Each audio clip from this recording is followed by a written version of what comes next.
السلام عليكم، ازيكم؟ سنة رابعة رجعنا مع بعض بسرعة علشان نكمل تلخيص دروس مقرر شهر اكتوبر. اللي مستعد بقى يبدأ معانا ملخص الدرس الرابع محافظات مصر، وده من الدروس المهمة جدا واللي فيه طلبة كتير مش بيعرفوا يذاكروه، فراجعوا معايا كده. ما النتائج المترتبة على اتساع مساحة مصر؟ وده أول سؤال بيقابلك في الدرس. لما مساحة مصر متسعة كبيرة واسعة جدا عملنا ايه ترتب على كده؟ تم تقسيمها إلى محافظات لأنها واسعة جدا، يبقى اتقسمت لمحافظات بسبب ايه؟ بسبب اتساع مساحة مصر. طب لو قالك ما النتائج المترتبة على الاتساع ده؟ تقسيمها إلى محافظات. كم محافظة عندنا في مصر؟ 27 محافظة. طيب يعني ايه بقى محافظة؟ ما المقصود بالمحافظة؟ هي مساحة من الأرض تضم عددا من المراكز، أرض جواها مراكز أو أحياء. طيب لكل محافظة حدود إدارية بتفصل بين المحافظات، مش كل المحافظات داخلة في بعض، كل محافظة ومحافظة ما بينها حدود إدارية.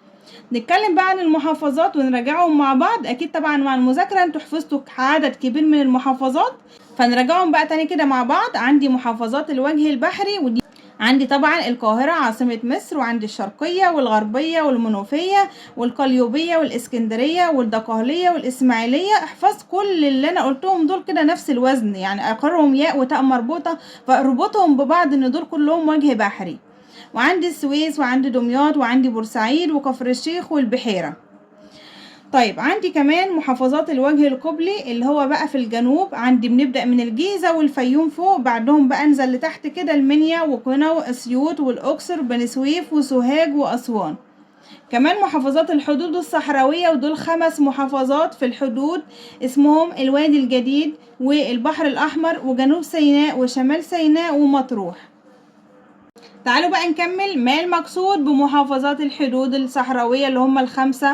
هي المحافظات التي تشترك في حدودها مع دول أخرى، يعني محافظة بتوجد ما بين الدولة بتاعتي ودولة تانية.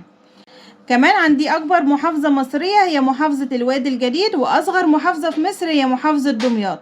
طب لو جالك وقالك بما تفسر اختيار القاهرة عاصمة للبلاد، ليه القاهرة هي العاصمة مش أي مكان تاني؟ هنقول 3 أسباب. أولها نقطة التقاء الوجه البحري والوجه القبلي، يعني هي في النص ما بين الوجه ده والوجه ده. كمان فيها وزارات مهمة مثل وزارة التربية والتعليم. كمان فيها معالم أثرية مهمة مثل مسجد عمرو بن العاص وقلعة صلاح الدين الأيوبي والكنيسة المعلقة. ممكن يقول على هيئة سؤال بما تفسر، وممكن يقول أكمل من المعالم الأثرية الموجودة في مصر إيه، وهكذا. طيب اذكر جهود الدولة في تطوير محافظة القاهرة. الدولة عملت ايه علشان تطور القاهرة؟ افتكر المشروعات على طول. عندي 3 مشروعات: حي الأسمرات، تطوير حي السيدة زينب، ومحور رود الفرج. طيب كمان عملت حاجة مهمة جدا من المشروعات، وهي العاصمة الإدارية الجديدة، ودي بيجي فيها سؤال مهم وبيتكرر كتير جدا. بما تفسر تقوم الدولة بإنشاء العاصمة الإدارية الجديدة. ايه السبب؟ او عملت العاصمة دي ليه؟ لتخفيف الضغط السكاني، عشان توزع السكان فيها وما يكونش فيه ضغط وكثافة سكانية، لتخفيف الضغط السكاني. طيب اخر سؤال: ما وظيفة نظام الجي بي اس؟ ده اللي بيحدد لنا الاماكن والمواقع زي البوصلة كده، بيعرفنا الاتجاه الاماكن. يبقى هنقول ايه؟ تحديد المواقع. تعالوا للدرس اللي بعد كده. الدرس الخامس رموز بلدي، اللي بيتكلم عن العلم والشعار. علم مصر كلنا عارفين ان هو شكله مستطيل، في كام لون؟ في 3 الوان، وقلنا الاحمر بيدل على النضال ودماء الشهداء، لون الدماء، والابيض يدل على السلام، والاسود ظلم واستعمار.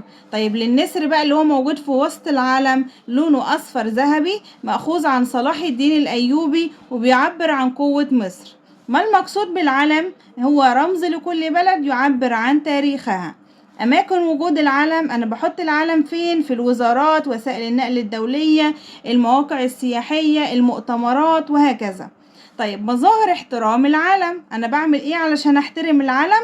الوقوف باحترام أثناء تحية العلم في المدارس، ورفعه عاليا، عدم تمزيقه أو تقطيعه يعني، وعدم الكتابة عليه، وعدم لمسه الأرض. بعد كده بقى هنفتكر نشيد بلادي بلادي، نقول مين اللي ألف النشيد ومين اللي لحنه. اللي ألفه طبعا محمد يونس القاضي، هو مؤلف النشيد ده، واللي لحنه هو سيد درويش. طيب كده خلصنا العلم، تعالوا بقى نتكلم عن الشعار. الشعار ده راية تتخذها المحافظة تعبر عن نشاط السكان بتاع المحافظة. هو راية تتخذها المحافظة تعبر عن نشاط السكان. يبقى أول ما أقولك ايه اللي بيعبر عن تاريخ البلد هو العلم. طب ايه اللي بيعبر عن نشاط السكان؟ هو الشعار. نشاط فيها شين اهي، وشعار فيها شين اهي، عشان في ناس بتتلخبط في التعريفين. لكل محافظة عيد قومي، واحنا عيدنا القومي بنحتفل بيه ازاي؟ مظاهر الاحتفال بالعيد القومي: تزيين الشوارع، إقامة الاحتفالات، افتتاح المشروعات، رفع العلم. في العيد بنعمل الحاجات دي. طب بما تفسر الاحتفال بالعيد القومي لمدينة القاهرة؟ عيدنا القومي بتاع مدينة القاهرة. ليه بنحتفل بالعيد ده؟ لأن اليوم ده وضع فيه جوهر الصقلي حجر الأساس لبناء مدينة القاهرة، وضع أول حجر لبناء القاهرة، علشان كده بنعمل احتفال وعيد في كل سنة في اليوم ده. طيب عندي شعار القاهرة ايه؟ عمالين نتكلم عن الشعار. ايه شعارنا؟ هو الجامع الأزهر الشريف. يبقى المسجد أو الجامع الأزهر خلفه يعني وراه شمس ساطعة. الشمس دي وهي منورة كده بتدل على ان الجامع هو منارة الإسلام، هو النور اللي بينور للبشرية. تعالوا بقى ننقل على الدرس اللي بعد كده، وهو الدرس الأول في الوحدة التانية، وده تبع مقرر أكتوبر، وهتمتحنوا عليه مع الدروس الوحدة الأولى، وهو درس طبعا جمال أرضنا. الدرس ده فيه شوية تعريفات كتير شوية، لكن احنا هنحاول نلخصهم على قد ما نقدر. أول سؤال بيقابلك: تتنوع المظاهر الطبيعية في مصر. لو قالك صح أو خطأ هنقول صح طبعا، لأن مش عندنا شكل واحد على الأرض، عندنا أشكال كتير اسمها مظاهر طبيعية. عندنا نهر النيل، وعندنا الصحراء الشرقية والصحراء الغربية وشبه جزيرة سيناء. طب ايه اللي بيميز نهر النيل؟ ان حواليه او على جوانبه سهول فيضية. السهول دي انا بزرع فيها، يبقى ساعدت على قيام الزراعة.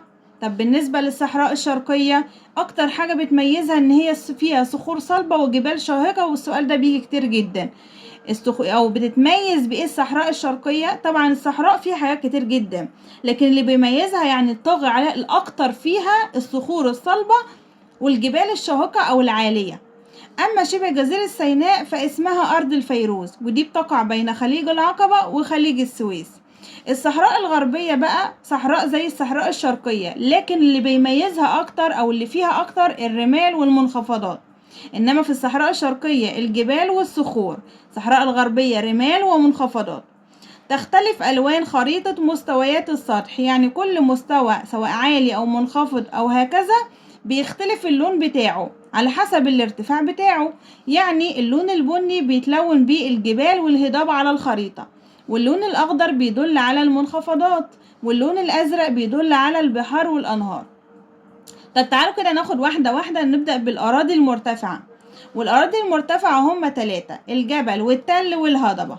نبدأ بالجبل. لو انت شايف رسمة الجبل كده هتعرف وانت مغمض تعرف الجبل أرض شديدة الارتفاع أعلى حاجة، ولها قمة اللي هي فوق دي، وجوانبها شديدة الانحدار يعني منحدرة كده معوجة لتحت كده، مثل جبل سانت كاترين اللي موجود في شبه جزيرة سيناء، وده بيجي فيه أسئلة كتيرة جدا. طيب تعالوا للتل. التل نفس التعريف لكن أقل شوية في الارتفاع من الجبل، فبنقول عليه أرض مرتفعة قليلا مش شديدة الارتفاع، لها قمة زي الجبل لكن يقل ارتفاعها عن 1000 متر. أشهر تل عندي أو مجموعة تلال اسمها تلال المقطم، ودي موجودة في محافظة القاهرة. اما الهضبة بقى فمش ارض مرتفعة ولها قبة زي الجبل والتل، هي مساحة واسعة من الارض لكن مش زي نفس طول الجبل، لا هي نفس طول التل لكن مساحة واسعة مش طويلة زي التل، فهنقول مساحة واسعة من الارض مرتفعة مستوية او شبه مستوية، مثل هضبة الجولف الكبير، ودي اشهر هضبة بتجيلك، ودي موجودة في الصحراء الغربية. عندي بقى الأراضي الأقل ارتفاعا اللي هي أقل من الجبل والتل والهضبة. عندي السهل الفيضي والسهل الساحلي. ايه الفرق ما بين الاتنين؟ السهل الفيضي عند الأنهار والساحلي عند البحار.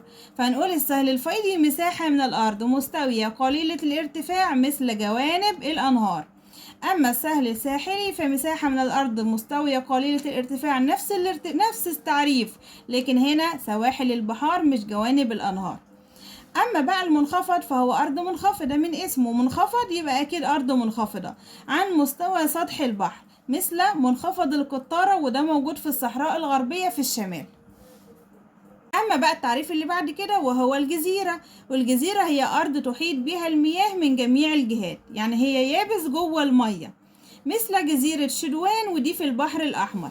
شبه الجزيرة بقى مساحة من اليابس زيها زي الجزيرة، لكن بتحيط بها المياه من 3 جهات. الجزيرة المياه من جميع الجهات، وشبه الجزيرة من 3 جهات بس، زي شبه جزيرة سيناء. أما بالنسبة لتعريف البحر فهو مساحة من المياه المالحة، كلنا عارفين إن البحر ماء مالح، لكن أصغر من المحيط في العمق، أقل من المحيط، مثل عندي البحر الأحمر والبحر المتوسط. أما بالنسبة للنهر فهو مجرى مائي عذب بشرب منه، يبقى أكيد ميته عذبة، مثل نهر النيل. بالنسبة للبحيرة دي مساحة صغيرة من المياه يحيط بها اليابس من جميع الجهات، هي مياه حواليه يابس، مش يابس حوالينه مية زي الجزيرة. يبقى البحيرة عكس الجزيرة، الجزيرة يابس حواليه مية، البحيرة مية حواليها يابس برضو من جميع الجهات، مثل بحيرة البرولوس ودي فوق في الشمال عند البحر المتوسط ودي ميتها مالحة، وعندي بحيرة ناصر تحت عن السد العالي ودي ميتها عذبة ودي في الجنوب. بالنسبة للتعريفات يا حبايبي، اللي بيتلخبط ومش بيعرف يحفظ يفتكر شكل الحاجة قدامه، واللي عارفه عن الحاجة او عن الشكل ده يكتبه. يعني مثلا بالنسبة للنهر، كلنا عارفين النهر ده بنشرب منه، يبقى كده ميته عذبة، فهكتب مكان او ماء به ماء عذب او مجرى به ماء عذب. بالنسبة مثلا للمحيط، كلنا عارفين ان المحيط ده ميته مالحة، هنقول مكان يوجد به مياه مالحة، مثلا كبير. فاللي انت عارفه ما تلزمش نفسك بتعريف معين كبير وتقعد تحفظ ومش عارف تحفظ وتتلخبط، لا، انت تخيل الشكل قدامك لو انت مش قادر تحفظ، وكل اللي انت شايفه في الشكل اعرف الاشكال او ارسمها في ورقة، فاللي تشوفه في الشكل طبقه واعمله تعريف، او قول اللي انت شايفه اكتبه في تعريف. فالكلام ان شاء الله يبقى سهل جدا. اخر حاجة بقى واللي ما ننفعش ندخل امتحان من غيرها هي الخريطة. الخريطة فيها شغل كتير جدا، لكن انا هقولك على الحاجات الاساسية اللي عليك في مقرر اكتوبر واللي لازم تاخد بالك منها، واللي انا معلمة لك عليها دواير كده باللون الازرق. نبدأ اولا بالبحار او المياه. عندي في الشمال البحر المتوسط، عندي في الشرق البحر الاحمر، وعندي هنا في النص ده نهر النيل، وعندي جنبه طبعا وادي النيل. عندي كمان هنا الدلتا فوق، المثلث اللي فوق ده اللي طالع من نهر النيل ده اسمه الدلتا. وعندي بالنسبة للمياه بحيرة فوق هنا اسمها بحيرة البرولس دي مالحة تبع البحر المتوسط، وبحيرة تحت اسمها بحيرة ناصر ودي طبعا في الجنوب. ده بالنسبة للمياه.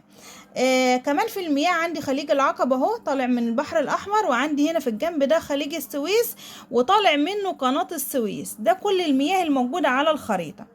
تعالوا للصحاري، أنا عندي هنا الصحراء الشرقية في الجنب اليمين ده، وعندي الصحراء الغربية هنا، وعندي شبه جزيرة سيناء هنا، دي الصحاري الموجودة عندي. طيب ناخد واحدة واحدة ونتكلم عنها. نقول مثلا الصحراء شبه جزيرة سيناء، أهم سؤال بيجي فيها هي إن دي اسمها إيه؟ دي اسمها شبه جزيرة سيناء. طيب ده جبل إيه؟ ده جبل سانت كاترين. طيب بالنسبة للصحراء الشرقية ممكن يقول لي فيها ايه؟ ممكن يقول لي دي اسمها ايه؟ اقول له الصحراء الشرقية. طيب الجبل اللي تحت هنا اسمه ايه؟ اسمه جبل علبة. طيب عندي فوق كمان جبل شايب البنات، وده اعلى جبل في جبال البحر، في جبال البحر الاحمر. وعندي هنا تلال المقطم، وعندي هنا محافظة القاهرة اللي هي العاصمة. تعالوا بقى للجنب التاني اللي هو بتاع الصحراء الغربية، وممكن نفهم نعرف ايه فيه. نعرف منخفض الفيوم هنا جنبه طبعا محافظة الجيزة، عندي منخفض القطارة فوق في الشمال، وعندي واحد سيوة. عندي كمان هنا هضبة الجولف الكبير هنا تحت، لكن مش مكتوب عندك في الجزء الجنوبي الغربي. طيب لو جو قال لك مثلا عن عنصر من عناصر الخريطة، ده طبعا شكل وردة البوصلة، ده طبعا ده مفتاح الخريطة، واللي عليه الارقام ده مقياس الرسم. دي كده كل الحاجات اللي ممكن تجيلك في الخريطة، وان شاء الله الخريطة مش هتخرج عنها باذن الله. ذاكروها كويس علشان تثبت في دماغكم، واستنوني ان شاء الله في الفيديو الجاي نحل اسئلة كتير على المقرر بتاع اكتوبر عشان تبقوا مستعدين للامتحان اكتر. اهم حاجة ان انتوا تلخصوا معايا وتذاكروا معايا علشان لما نيجي نحل الاسئلة تبقى انتوا فاكرين وفي ذهنكم كل المعلومات، وكونوا مستعدين تحلوا من غير ما ترجعوا للكتاب او ترجعوا للدرس. يا رب تكونوا استفدتوا، ويا رب تكونوا ما زهقتوش من فيديو النهارده، كان طويل شويه. استنوني واستعدوا، اديكم كده راحه واستعدوا ان شاء الله للاسئله والمراجعه على مقرر اكتوبر. وطبعا ما تنساش لو عجبك فيديو النهارده تعمل شير لزمايلك علشان يستفيدوا زيك، وتدوس على اللايك علشان الفيديو ينتشر والكل يستفيد. والسلام عليكم ورحمه الله وبركاته.